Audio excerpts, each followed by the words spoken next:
Welcome to the Real Estate Syndication Show. Whether you are a seasoned investor or building a new real estate business, this is the show for you. Whitney Sewell talks to top experts in the business. Our goal is to help you master real estate syndication. And now your host, Whitney Sewell. Stop. You're throwing money into the dumpster. Have you thought about that? This is your daily real estate syndication show. Today, our guest, Frank Giudici, is going to tell us how to keep from throwing that money into the dumpster. So welcome to the show, Frank. Excellent. Thank you so much for having me again, Whitney. I appreciate the opportunity. Yeah, Frank is Bedford Cost Segregation's business development director and is here to discuss the partial asset disposition election as it pertains to commercial real estate. He's a repeat guest. We did a show as WS 606 where we talked about details of cost segregation. I would encourage you to go back and listen to that. It was June 18th of last year. But prior to joining the Bedford team, one of the largest independent-owned cost segregation providers in the country, Frank spent 15 years in the construction management industry with two top-ranked builders, both nationally and internationally.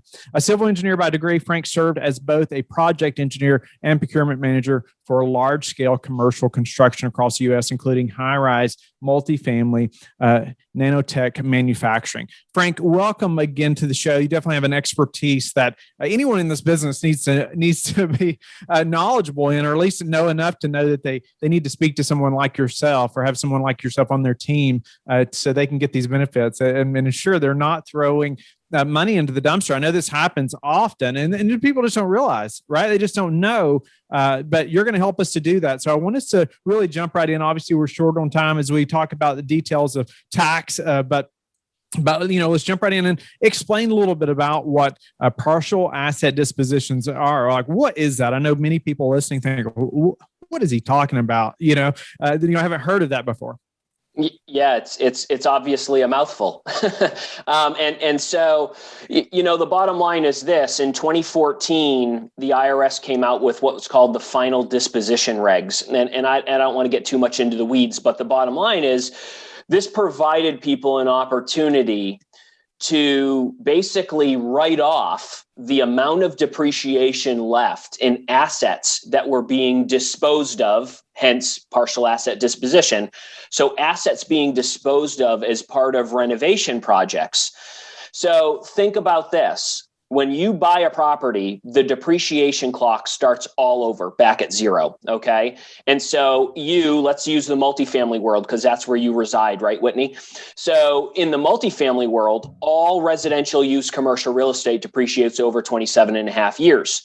So if year two, you decide to do significant renovation work to your properties, and let's use the example, you're going to go through and redo all the bathrooms, okay? All the units of a given property, you're going to gut renovate all the bathrooms. So think about, technically, even though those bathrooms could be 50 years old, you bought that property 2 years ago. So you've only been depreciating the assets within that bathroom envelope of every unit for 2 years. So 27 and a half minus 2, you're left with 25 and a half years of depreciation left. So if you're stripping out all the assets of every bathroom in every unit and you're throwing it into the dumpster, many people don't realize that there's depreciation left in those assets that you can write off as a loss in the current tax year. So all of that money is going into the dumpster. And the client never thinks to mention to their CPA, and the CPA never thinks to ask the client about the extent of renovations that were performed and what type of value was left in those assets that were being thrown out. And so, the Bedford Cost Segregation team specializes in this type of an analysis so that we can prepare people up front and we can do the proper things in the beginning to allow people like you in the multifamily world. And in fact, I know as your cost segregator, we've done cost seg studies in advance, knowing that there could be partial asset dispositions on your property in later years. So there's a your cost seg provider needs to be your resource partner, and he or she needs to make sure that they set you up correctly from the beginning, because there's different levels of detail in cost seg studies. And so by having conversations up front, we can set you up to be able to claim these monies that you're otherwise throwing into your dumpster. So yeah, I think most people think, well, I'm just throwing these things away, whether it's toilets or sinks or whatever it may be, the roof, roofing. You don't think that there's any value there to be had, right? We're getting rid of it so we can create value. You don't think about the tax benefits potentially there that we're throwing away. Yeah, and so so I want to just touch quickly on the three key fiscal benefits of educating yourself and being aware of this opportunity. And again, everything is facts and circumstances, especially with the IRS. So there's a bunch of things that have to be checked off in order for you to be able to claim this, what's called partial asset disposition election. But the three key fiscal benefits are, first, well, let's face it. It's a loss, right? The more losses you can generate in the current tax year, the better, right? Losses offset taxable income. Now, all of a sudden, your taxable income is reduced to zero, and you're not paying any taxes on your taxable income. What a beautiful world. So that's key fiscal benefit number one. Number two, if these assets that are being pulled out are eligible for partial asset disposition, then you have the ability to write off the demolition contractor, the removal costs to get those assets out. That can be written off as in its entirety as a partial asset disposition, and that removal demolition contractor cost doesn't have to be capitalized. So there's an additional loss for the current tax year. Great. And then lastly, and this is the one that people don't think about, there's something called ghost assets. So when people have major renovations done and the assets are stripped out of the building and permanently removed and hauled off site, people don't realize that unless you reconcile your starting depreciable basis of that property, even though those assets are in the local landfill, they're still depreciating on your books as if they were still in your building. So a lot of people, when they do these significant improvements, they just give the improvements to their CPA, and the CPA adds another line item onto the depreciation schedule, improvements 2021, X hundreds of thousands of dollars. But they don't think about the assets that those improvements replaced. So by properly reconciling that starting depreciable basis of the property, and instead of that being a $1 million project, a $1 million depreciable basis, you've just stripped out $200,000 worth of assets in bathrooms. So now it gets reconciled as $800,000. And so for the rest of the 27 and a half years that you're depreciating that $1 million, you're now depreciating at $800,000 instead of $1 million. And so why am I telling you all this? Well, in the commercial real estate world, when you sell that property, the IRS is going to look at the amount of depreciation you've claimed from the day you put it into service to the day you sold it. And you will get taxed in the form of what's called a depreciation recapture tax.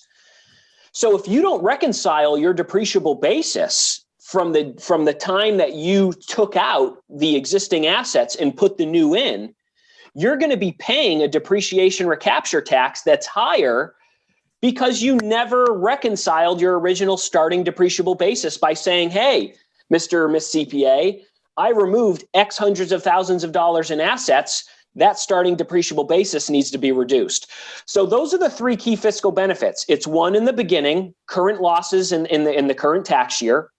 And then two, it's on the tail end of the life cycle of your property. When you go to sell it, you're gonna actually pay less in depreciation recapture taxes because you reconciled your books from the beginning. This is huge.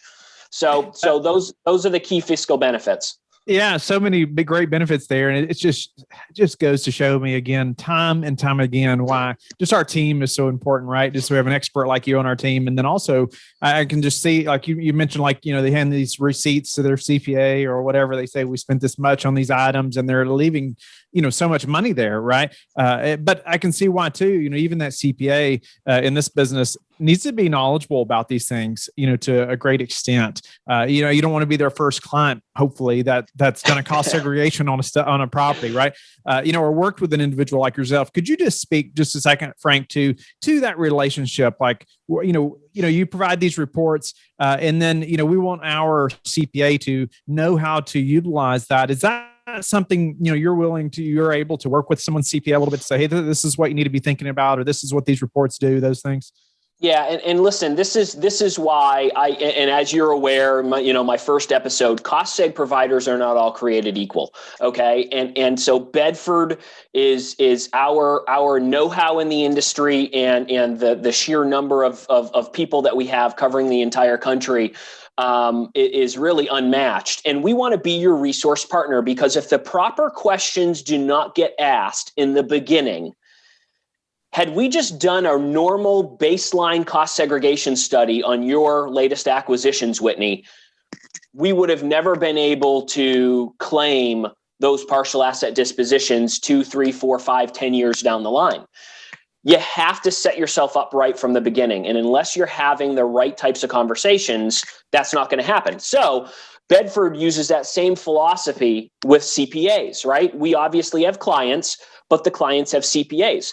And CPAs come in all ranges of experience and familiarity with cost segregation and partial asset disposition and tangible property regulations.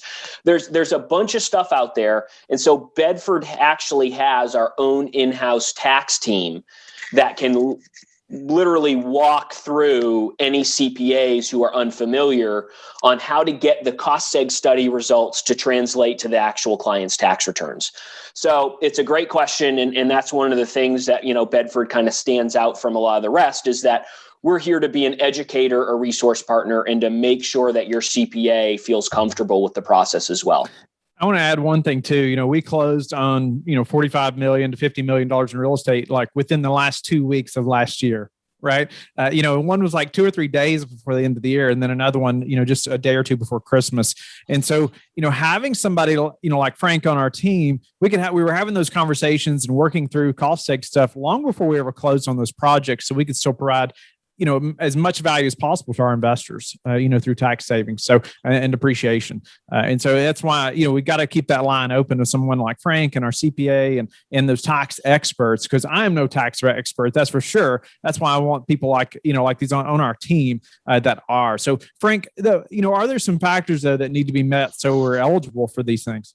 Yeah, absolutely. And this is where a lot of people get tripped up. CPAs get tripped up. Cost segregation providers get tripped up. And again, you need to protect yourself. Not all cost seg providers are created equal, especially when it comes to tangible property regulations and partial asset dispositions. And I know this all sounds like a mouthful, but bottom line is you need to make sure you're vetting your cost seg provider and understand that they have the qualifications and people in place to properly do these types of studies. And so I'm going to hit on the 5 key factors that you need to make sure have been done or are legitimate in your given situation to be able to claim this partial asset disposition election. So number 1 is assets cannot be acquired and disposed of in the same tax year. I can't tell you how many people I speak to who they say, oh yeah, we took advantage of partial asset dispositions. My cost seg provider, we had big plans from the beginning before we bought this multifamily property that we were going to tear out all the bathrooms and all the kitchens upon acquisition, and we were going to write off all of it as partial asset dispositions. And I'll ask, well, when did you acquire the property? Oh, we acquired it in February of 2020. Okay, and when did you do your interior renovations? Oh, we did it as soon as we closed on the property, starting in March. Can't do it. Okay, so the IRS doesn't want people buying property with the intent, right? The key word is intent. They don't want people buying property with the intent to gut renovate and totally abuse this partial asset disposition election. That's not the point. The point of the partial asset disposition election is, a year minimum or years down the line, the property owner decides that they want to do renovations And therefore, there's that ability to write off the losses of what's left in depreciation of what's being replaced. So the key is you can't buy a property and renovate it in the same year and expect to claim partial asset dispositions. That's a huge no-no. And I will tell you, there are cost seg providers out there that they just look right past it because the better the results look on their study, the client's happy and the client doesn't know any better and the CPA is not asking questions or is not up to speed. So that's number one, okay? You have to have your property placed in service, general rule of thumb, for at least a year before you go and start doing these types of dispositions to be able to be eligible for this partial asset disposition election, okay? So it's not the calendar year, it's like 365 days. Yeah, listen, you can't, like you just mentioned, you just closed on 2 properties in December of 2020. You can't turn around and start doing, planned renovations in January of 2021. That's just wrong, okay? Because obviously the IRS knows that if you bought a building and within a month you're doing major renovations, they know that you went into buying that property with the intent to do those renovations. So, and the whole point is, this is how the IRS looks at it. If you buy an asset, a building, with the intent to do significant renovations, then technically the things that you're going to be replacing to put those new improvements into place should have $0 value because you bought the property knowing that all of those bathrooms and all those kitchens meant nothing to you, had $0 value because you had planned on replacing it anyway. So it makes sense. Okay. So you have to play by the rules. So that's number one. Yeah. We want to be careful about that because often we are planning to renovate. And listen, and this is one of the biggest hiccups in the multifamily syndication world. Okay. Everybody is looking for properties, Class C, Class B, and their immediate plan is to update certain units to get the rents to go up and put in that. You have to play it right, okay? You can get yourself in trouble. Number 2, 75% or more of the existing building's exterior walls must remain in place as either exterior or interior walls of the final improvement project. So you can't just go to a building and demolish 50% of the walls and build out the other, replace that 50% of walls with a whole new design and expect to write off the depreciable basis left in that 50% of walls you basically tore down. This goes back to the Section 280, demolition rules. So you have to maintain 75% or more of the exterior walls as part of the final finished renovation project. Also, you have to maintain 75% or more of the interior structural framework to also be able to claim this partial asset disposition election, okay? And I want to keep moving, but that's key, okay? 75% or more of the exterior walls and interior structural framework must remain in place. 3, the renovation project must not be a repair. It has to be deemed an improvement. Repairs are expensible, okay? You can't claim partial asset disposition on something that you repaired because you expensed it versus an improvement, which is capitalized. So that's number 3. You can't claim partial asset. So you had mentioned roof. A lot of time roofs get counted as repairs. You're able to just literally expense the total cost of repairing your roof. You can't claim partial asset disposition on a roof repair. Repairs are out. Repairs are a whole other tax strategy that we can talk about in a third episode. Okay, so number 4, I believe we're on number 4. So partial asset dispositions must be taken advantage of in the tax year that they actually were disposed of and took place. So unlike cost segregation, where we can do what's called look-back studies, the general rule of thumb for cost segregation is whether you built it, you bought it, or you renovated it. We have the ability to do a cost segregation study today on a property that was purchased, built new, or renovated up to 20 years ago. Okay. So, and we can catch up all the missed accelerated depreciation deductions, and you get to claim it in the current tax year. This is not the same with partial asset disposition. If you did dispositions in the 2020 tax year, you have to claim those partial asset dispositions on your 2020 taxes. If you think you can go and just wait until 2021, you've removed yourself from eligibility. Okay, it's out, done.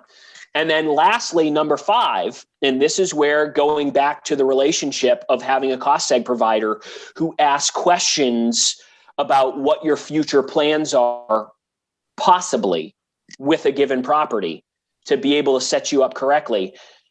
For the most part, if you do not have a detailed cost segregation study performed on the original asset prior to doing dispositions, you will almost always not be able to be eligible. Think about this, Whitney. When you do a cost segregation study, most people think personal property and land improvements. That's the name of the game with cost segregation. How much tangible personal property, 5 and 7 year items, and how much 1250 land improvements, 15-year items, can I segregate from my acquisition? Great. But in the partial asset disposition world, and a lot of times, in the cost seg world, we're only focusing on the personal property and the land improvements. But if you plan for years down the line to do significant renovations and you think it's worthwhile to take advantage of the partial asset disposition election, you need to make sure your cost seg provider breaks down the same amount of detail that they did for your personal property and land improvements. They need to convert that same level of detail to the 1250 real property. All the 27 and a half and 39-year assets that can't be segregated as part of a cost seg study all need to be itemized and broken out in the same granularity as the personal property and land improvements, because this is a baseline, right? If you don't have a baseline for all your 27 and a half and 39-year assets, when you call us to come back after you do significant improvements, how are we going to know what was ever in place 5, 6, 10 years ago to be able to justify what the value in a partial asset disposition world is going to achieve? So it's very important to get a detailed, which is it's a different level of cost seg study. You have to have a detailed cost seg study performed prior to doing any dispositions. So for those of you out there who have acquisitions and you think that you're going to do significant renovations down the line, get a cost segregation study, a detailed cost segregation study performed before. Frank, well, unfortunately, we're running very low on time, and I'm sure we'll have you back in the future, and we'll talk maybe a little more about this and some other things. But quickly, 2 last questions. Any predictions that you have that maybe of tax implications or changes that are going to happen, say over the next year or so, with with cost seg or just partial asset disposition, anything like that our operators that are listening or even past investors need to know about or expect that may happen? Yeah, you know what? The American Society of Cost Segregation Professionals, which really, to me, is la creme de la creme of cost seg providers, and really who people should be using as a resource as their vetting. We've had some pretty renowned speakers and people come in lately because this is a popular question. And we feel like the cost seg industry is going to be pretty well unharmed by this, latest Biden administration and the tax reform that continues to be touted. I think at a minimum, nothing will happen until the 2022 tax year. And even at that, I still think cost segregation is going to exist. It's going to still have the same, level of value add. It may not be as potent because, let's face it, 100% bonus depreciation is pretty amazing. So that may not be around in 2022. But again, at the end of the day, even without bonus depreciation, cost segregation is still a key value add. And ultimately, let's face it, be smart about it. Take advantage while the rules are in place and seem to be in place for at least 2021. take advantage. Don't take the risk of something changing in 2022 and you losing out. That's the best I can give you. I don't have the crystal ball, unfortunately. No, that's all we needed. Thank you for that. And Frank, how do you like to give back? You know what? My wife and I are, we got sucked into the adopting of pets. And and so we actually do a lot of giving back to the local pet shelters, adoption centers, and stuff like that. We always go on a massive BJ's wholesale run and load up on supplies to drop off at the local shelters around where we live in upstate New York. So that's kind of how we give back from a charitable standpoint. Frank, always a pleasure to catch up, and thank you for your willingness to share with our listeners on this, especially this partial asset disposition, where many may not have ever heard of that. And it's something you need to know. You need to be talking to your tax expert about, no doubt about it, about your specific situations and properties that you have, so you don't miss out. Like you said, you can't claim it years later down the road. So be sure you're looking into that. And also, Frank, how can obviously the listeners get in touch with you and learn more about you? Yeah. And what I would suggest is go to Bedford's website, www.bedfordteam.com. And then from there, you can find me and all my contact information. I'll be uploading a couple of videos here to give more of a personal side about me, and you can get to know me a little better behind the scenes. But yeah, I think the easiest is to go to our website and just look for our people, and you'll find me and all my contact information. And by all means, education is key in this world. So please reach out, email, phone call, ask any questions. I'm more than happy to be an educator, resource partner to help you strategically plan going forward. Thank you for listening to the Real Estate Syndication Show, brought to you by LifeBridge Capital. LifeBridge Capital works with investors nationwide to invest in real estate, while also donating 50% of its profits to assist parents who are committing to adoption.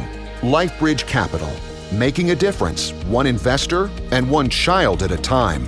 Connect online at www.lifebridgecapital.com for free material and videos to further your success.